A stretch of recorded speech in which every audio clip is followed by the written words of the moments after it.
Good evening and welcome to BronxTalk. With BronxNet celebrating its 30th anniversary this fall, and this program, BronxTalk, established as the borough's first ever TV talk show a year later, tonight and in the following month of October, we thought it would be fun to present some of the borough's foremost people and organizations who, like BronxNet, have been serving the Bronx for decades. In 1992, Nancy Bieberman founded the Women's Housing and Economic Development Corporation, WHEDco, to give the South Bronx access to resources that create thriving neighborhoods, including high-quality early education and after-school programs, fresh, healthy food, cultural programming, economic opportunity, and coming soon, the Bronx Music Hall.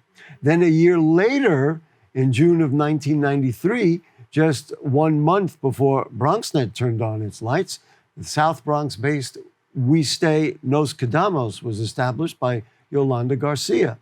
Nos Quedamos committed itself to collective self-determination with sustainable development, creating conditions that maintain Bronx health and culture. Their work engages, empowers, and transforms marginalized communities to remain and thrive.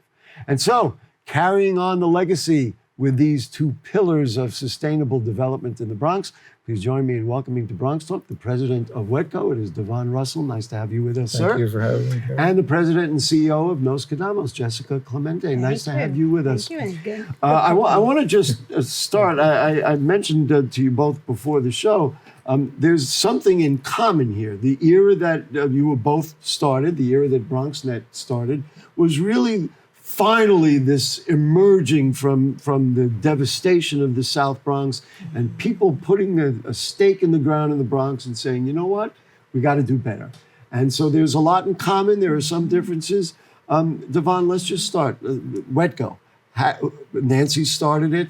How did it get started, and what was it like at the beginning to put the thing together? So rightly, as you said, the vision came out of Nancy's work in the Bronx during that time when the Bronx was being rebuilt. And she was working on a project up in Highbridge and thought, we're doing a fairly decent job of bringing homes back. But to what communities are families coming to live? And for existing families, remaining families, what kind of communities have we provided for them? So beyond the housing, what else do we need to do? And that was really the foundation with that idea that everyone deserves to live in a community that's a thriving community that will make sure that their kids are well educated, there's quality food, there's all the things that we somehow take for granted. That was the idea on which WHEDco was founded. And I'm going to ask Jessica Clemente the same question. I'm probably going to get a similar answer. We did, several weeks ago, we did BronxWorks 50th anniversary, and I think of the Point on Hunts Point, and there are many other organizations that have this same idea. Yolanda Garcia was a singular figure, much like Nancy Bieberman, a visionary. Let's just talk about Nos Quedamos, and I mentioned to you that I remember right after BronxNet started, I said, boy, I got to check out this brand new thing that's happening in the South Bronx. So let's talk about Yolanda and the legacy. Sure, it's an inspiring legacy of which we all, collectively stand on wide shoulders. I think part of that self-determination was we want a better community, we deserve a better community, and we should plan for that better community. And so taking ownership of that process was so important to Yolanda, who did not want to be displaced as a store owner, right? So she was a store owner at the time. We stay. We stay. right? And we stay, we build, right? So it was about planning, but it was also about being a part of the development, being a part of that process. That ownership process was also very important. Right. Not to have somebody else build for us. That's right. We build for ourselves. Let's just start with housing, because both of you work on housing. Talk about the first efforts, because I remember walking into an office and it was laid out. This is what we're going to do, and I was like, "Wow, that'll be interesting." But it's come true, and WHEDco did the same thing. So just started talking about some of the housing. It was quite an ambitious plan that they put together. 35 blocks that encompassed Melrose Commons, right? That included affordable housing, affordable home ownership, open space, sustainable development, right? And so part of the first development was also not just architecturally, having our cultural kind of expression and character that shows up in the housing, but that the buildings had to be built sustainably. So at that time, 30 years ago, we were still very much environmentally kind of forward thinking, and whatever was available at that time, we implemented. So that was bamboo flooring, for example, low VOC paints. We didn't have access to solar and solar infrastructure right where we are now. We didn't even think or talk about those things. You can get the building up, that was enough. That's right. So imagine these are people around the table like us who had that foresight, that knew that sustainable housing, that built environment affected our quality of life just as much as all the other decisions. The biggest challenge, and we're going to get Davon in on the same question, the biggest challenge with, as I see it, with housing now is it costs so much to build. Developers are doing that, and then you either need some governmental support or other support to make sure they're affordable. How did you deal with it so that it was we stay, not we build for somebody else? I think part of it had to do with really kind of creating that line of expectations that we see ourselves as developers as well, right? That was the first declaration. So it wasn't we assumed. will be the developers rather than That's talk right. to a developer. That is right, right. And then the percentage of ownership in that whole negotiation was very much important too, right? Because we didn't want to be a minor owner. We wanted to be as much of a major decision maker in this process as possible. So our first partnership was with Phipps Development. And so La Puerta de Vitalidad was the doorway to vitality, was our first development deal. And that was for extremely low families moving out of homeless shelters into permanent housing. And so not only did we worry about the underwriting, but we also provided furniture and furnishings to families who were able to move into place. So WHEDco's first development was a conversion of the long-abandoned Marsania Hospital into what became an award-winning Urban Horizons Economic Development Center. Talk about the creation of that. Now, you had an existing structure. We just showed a picture of that. But with a pretty deteriorated existing structure. I mean, it was nothing Thank you very much. There was nothing to write home about. As magnificent as the structure was architecturally, it was just a rotted-out building. But similarly, I think Nancy's idea was, we were a sole developer, right? Women owned at the time in New York City when everybody else, male, white, were doing. After all, it's the women's economic development. And so that was the basis of her thinking and how we developed the way we did. And again, with the idea that this is going to remain affordable and deeply affordable. And I have the contrast now in our most recent development that was done in partnership with a for-profit. Very different dynamic. Is that Bronx Commons? Yeah, Bronx Commons. Very different dynamic. We'll talk about and what it is that you will insist on having and keeping to keep rents the way they are. People talk about, you mentioned the cost to build and how you can get this done if the commitment is there. Meaning that we're all committing to make sure that homes are built affordably. Government has to be committed as well. Absolutely. Oh, yes. Yeah, all around. Then you put together Intervale Green, which is in Crotona East, and was the nation's largest Energy Star certified affordable housing complex. Is it easier or harder now to build and make things energy efficient because there's more awareness? There's more awareness, and I think even at Bronx Commons, even working with a for-profit developer, they have the same mindset. It makes sense that we're doing this as a country. We're building. What is the status of Bronx Commons? And then we want to talk about Melrose Commons. So Bronx Commons is fully built. Families moved in beginning right at the start of the pandemic in March of 2020. And it's fully occupied, 305 units. Again, affordability bands that begin formerly homeless all the way up to 100% of AMI. Is it working out as you and Nancy envisioned? Just as we had envisioned. Wow. And what I really love is, so that's Bronx Commons, and then we have Melrose Which is Commons. in So right. I was just about to say that one of the last. They neighbors, not only are they sitting together. The last piece of the puzzle, Yes, says Eddie. yes. So just now you're having an event, right? Envisioning the Yes. Commons. The opening reception is October 12th at 6 p.m. at Boricua. Right, at Boricua Talk a little College. bit about what's coming up. So what's coming up is kind of like our forward vision of what's the next stage, next chapter for Nos Quedamos 3.0, right? We're looking past, present, and future. It's about really kind of reflecting and building on the past. It's kind of creating the space for new leadership and new energy, as in our youth leadership, but it's a kind of photojournalist curation of the community over the years. Build without displacement. I That's guess right. that's the bottom line. Last thing on housing, because I want to talk about other things, and we'll ask you both. What's the difference between building then and building now? Easier to build then, or easier to build now? Or give me something on that. Or it's I think always that's a loaded question. There's no answer. There's no answer. Well, it's easier to build in general, but much harder. We have Yes. very little chance of building anything now, as we are.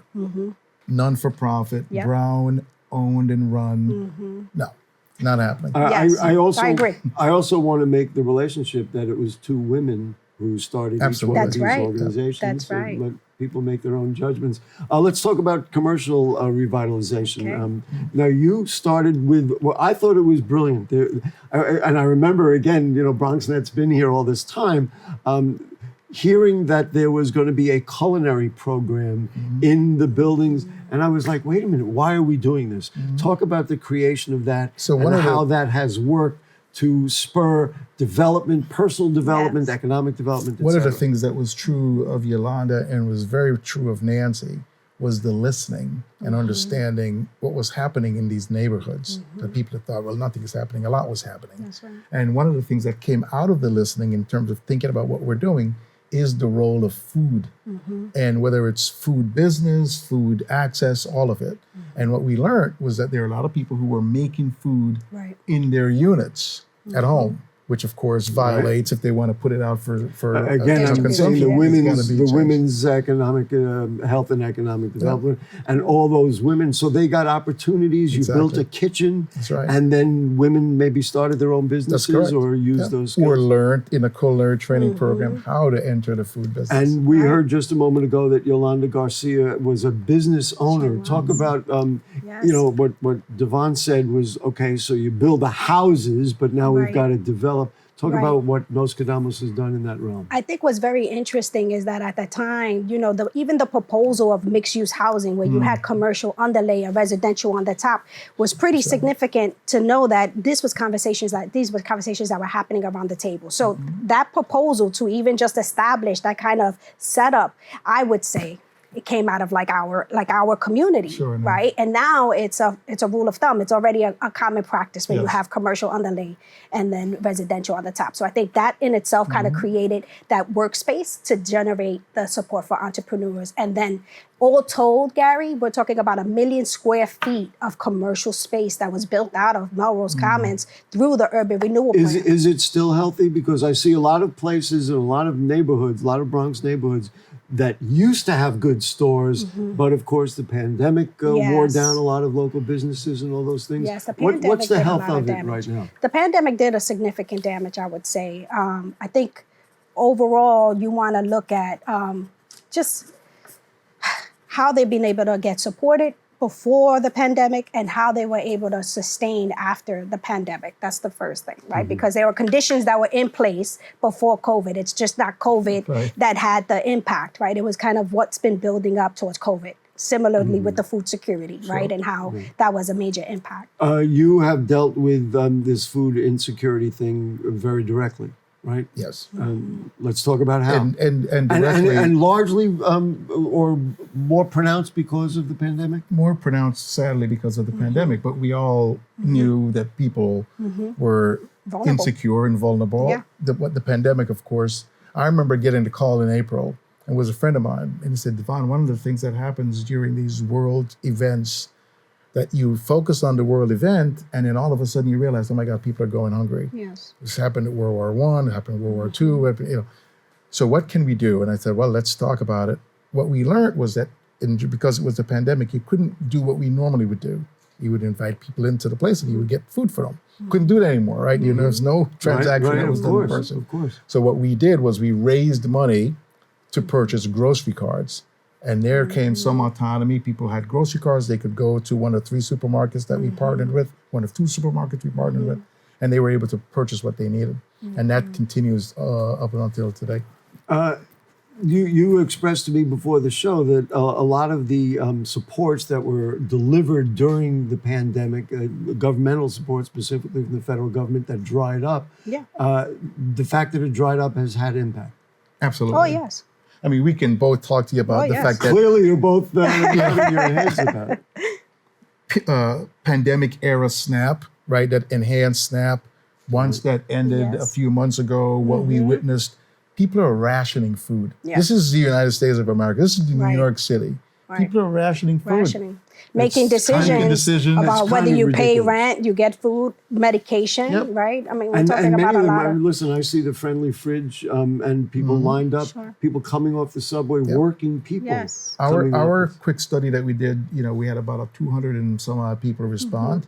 Over 50% of them were visiting pantries. Sure. There are so many issues here to talk about. I mean, we just list them, but let's talk about education and youth development. First day of We'll school. Start with you. That's right. Right First on the day heels. of school coming this week. Just talk a little bit about efforts that WHEDco has So done. we've been involved from the very beginning. My beginnings at WHEDco was in youth development. I started there 26 years ago to start our first after-school program. We partner with 3 public schools. One of them is a charter school that we co-founded. What still keeps me up at night is the low level of proficiency and attainment. In general. I mean, we're talking about elementary school kids. The city's average is 50-something%, you know, proficiency. We're clearly below that in the Bronx. Why does this continue? So that remains a significant challenge, and it's not getting, I think, the light that it deserves. WHEDco do anything about it? I mean, you provide we school do. programs. We do. We have interventions that are, we call them after school, but they're beyond after school. I mean, they're in school academic and cultural supports for kids, and we've been doing that for a very long time. Let's talk about youth and some education. Places, it's like wraparound services right? Because I mean, you can work with that individual student, but the fact is they come with their experience, and so you want to be able to support them in that. And their families. That's right. We were at the Renaissance Youth Center recently, and I spent a lot of time. We did a full show there. And they have put together a STEM program and an architecture program. Yes, that's great. And it makes me feel like if the kids are not getting it in school, so it turns to the not-for-profits to do that. That's right. I think definitely safety net services at nonprofits are offered as a critical need. Again, same question. More difficult to provide those now than it used to be? I or think is so. it an easier? It is. I think so. To get the funding? To get the funding. I think also it's about reestablishing kind of expectations and capacity at your respective organizations. You know, you want to be able to support and meet the need where they're at, not so much kind of prescribe what you think is where they should be yet, right? You want to build it up, right? You got to build it up, and that takes time. And I think where the challenge is that there's not enough multi-year support. Yeah. Gary, I mean, I know you're gonna ask a question, but let me just say this. Go ahead. That's my job, is to ask the question. Part of what we always knew this. When you graduate college and you tell your mom that you're going to work at a non-for-profit, what was the first thing that she would say? Like, You're not going to make any money. So we've all known this to be the case. Hey, I'm working at a public TV station. What the pandemic highlighted was just how vulnerable our staff and teams are. So you're talking about supporting families, but how do we? That's right. So our industry is at a very, very precarious point. Yes. You know, we lobbied the mayor recently for an increase to the contracts that we get that somehow cover some of the work that we do. And but we lag significantly. I was going to hear what the result of that was. Right. So we asked for 6.5% and we barely got 2%. Yeah. That speaks to everything that we can do in all of the efforts that we've talked about: food insecurity, school attainment. That's we right. are climbing up that hill. Housing security. Housing security. Like we've been a part of coalitions, especially during COVID, to talk about how vulnerable nonprofit developers are in the Bronx. And as owners, Yes. What are we dealing with? Exactly. Yeah, and it is fascinating, just in the perspective of the 30 years, that BronxNet has been here, and in 31 years for you and 30 years for you. WHEDco has a unique approach, and you have a unique approach to the coming of cannabis and the legalization of cannabis. So why don't you articulate what your concerns have been, not only now that it's legal in the Bronx, and of course the structural and infrastructure issues we know putting it out, but why don't you just talk a little bit about what your concerns are? I've learned that I preface everything that I say about this. This is not about legalization and criminalization, because that we all know where that and it's being dealt with. Yeah, our focus right now is youth education around high potency, and this is something else. So we kind of dropped the whole cannabis conversation. High potency THC products, because it's not just about cannabis. Right. It's about these products that are being built in labs and are being made synthetically, being made for kids, that have up to 99% THC potency. Wow. Not a good thing for a developing brain. I met 6th grade kids, 12-year-old kids, that are talking about access and how easy it is for them to get stuff like this. Do you think from a legal point of view there should be stronger regulations and making sure? Yeah. Have to. I mean, I think on the websites they ask, are you 21? But you know what? I'm not even... Anybody can check, yes. Exactly. And if your corner smoke shop is not asking you for anything, Right. that's where these kids are we certainly accessing. got to close down those shops. Well, that's a whole other issue. That's a whole nother But conversation. what we're in control of to some degree is what we're teaching, how we're educating. And we want the state, we want the city to partner with us on this education. Did you want to weigh That's in on interesting. that? I wanted to weigh in, not so much on the subject matter of cannabis, because we're not directly involved in that, but we are with youth education and leadership development, right? Because there are other advocacy issues that we're also kind of battling with. Name one. What's on your Emergency planning and preparedness off the heels of COVID, right? mind? Right. Exactly. And so how are we really empowering, how are we connecting, empowering planning with the community around? Are you getting When? to the people to kids especially, Yes. to teens? Yes. So we have a group, we have a cohort Thank that we've goodness been for these working guys. with. I'm sorry, Yes. go ahead. Yes. Thank you so much. I mean, but it takes time, right? And it takes that development, that commitment. But yes, I'm proud to say we have a cohort of youth leaders that are really paving the way around environmental resiliency, but also preparedness, right? And emergency planning, because it's not if, it's when and what, right? I mean, look, today is one of the hottest days in September that we've gotten, right? Out in the ocean bracing to come on board. Exactly. So when you hurricane, think about like climate change and just the, what we're vulnerable to still, we have to have these conversations more in earnest. Much like we did with the Renaissance Youth Center, it's very important for not-for-profits to communicate because they're not That's getting right. it elsewhere. That's right. Let's go for each of you, the future. More of the same? You got big plans for something new that we want to tell the people about? Or really is it just sustainability, keeping ourselves going and doing what we do? I think it's definitely closing gaps, right? Like making sure that our organizations are sustainable as an institution. I think definitely for us, we've been planning a number of capital projects. That Want to name one? I want to break the news here. Our resiliency hubs. So we're constructing 3 resiliency hubs that were funded through the Downtown Revitalization Initiative that had taken place a few years back. So that construction is going to take place spring of next year. So we're looking forward to that. And that's where a lot of these discussions around preparedness and planning is going to be taken, so that there's more community-led, action as a result. I'm shaking my head. Where would we be? And then, of without course, housing. How could I forget? We're also doing new housing next year. New housing. Where would we all be without these organizations? I got to ask you about the Bronx Music Hall. Yes. I mean, the Bronx Music Heritage Center has been a vital part of the culture in this borough. But now the Bronx Music Hall, we all want to see it soon. I'm excited Come on, about Davon, that. make it happen. One of the things that we talk about building and how easy it is to build. Yeah. How easy it is to build a performance venue. Not very. It's not very. But I'm waiting. Come on. we're almost at the end. I mean, we're just I know seats arrive in a month. Okay. Seats for the Nice, theater for the arrive It's in a just month. so exciting. There's an illuminated canopy that's outside Maybe now. we that should kind of points maybe to we it. should tell people exactly what it is. I don't want to make the assumption. So that the our Bronx viewers Music know what it is. Hall will be the cultural hub, or one of the cultural hubs of the Bronx, bringing together the years of what the music has meant to the borough. What people don't know It's in our historically, veins. it's in your veins, Yes. and it's what has happened over years is that we have lost touch, and we have lost a number of critical venues that you would showcase, especially music. Yeah, I grew up near the Puerto Rican theater Right. on 138th Street. Pregones, Right. Yeah, and Pregones Right, también. Pregones, Yeah. and so that's that. This fall, we hope. This Maybe. fall, we're curating now. I mean, we had stuff going on all summer outside. I can't wait. We're I'm coming. sorry. I love it. We're can't gonna have wait. you. You're guest number one. All right. Yeah. Well, I don't need to be And we'll number do one. co-design And we'll do programs. co-design for sure. Yeah. Because one of the beauties of this thing is that it will be open and accessible to everybody. That's right. Great. Listen, as I said, what would we do without WHEDco and Nos Quedamos? Because you are really Thank you. the heart and soul of our borough. And again, we don't want to exclude anybody else. Our friends at Bronx Works and The Point Absolutely. and all the Sure, other great sure. organizations. We're all lifting together. Thank in you. this. right. That's right. But we all were born at the same time because something was going on at the same, BronxNet That's as right. well.